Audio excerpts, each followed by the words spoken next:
তোমার জীবনে সুখ ও শান্তি নেই কিসের কারণ? এই সৎপুত্র দিয়া শান্ত করব। শোনো রাজন, তোমার জীবনে সুখ ও শান্তি নেই কিসের কারণ? এই উত্তর দিতে পারেন গুরুদেব। এসো আমরা সকলেই করি সেই গুরুদেবের চরণ। গুরুদেব,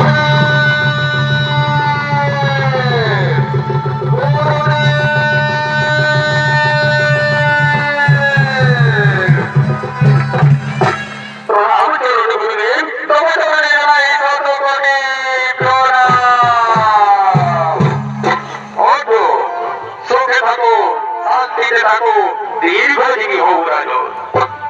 বলো বলো রাজন, কিসের জন্য আমায় করিয়াছ স্মরণ? কি করি?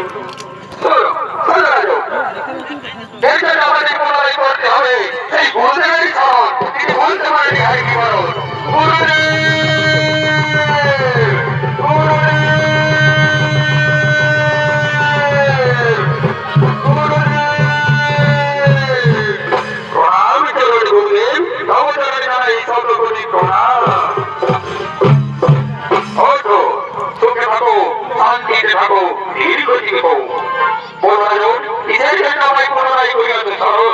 গুরুদেব, আপনি তো বলে গেলেন অস্ত্র বেঁধে যুদ্ধের আয়োজন করতে, কিন্তু কে যেন আমায় বারবার বলছে না না নয়, তুমি অস্ত্র বেঁধে যুদ্ধের পরিবর্তে করো।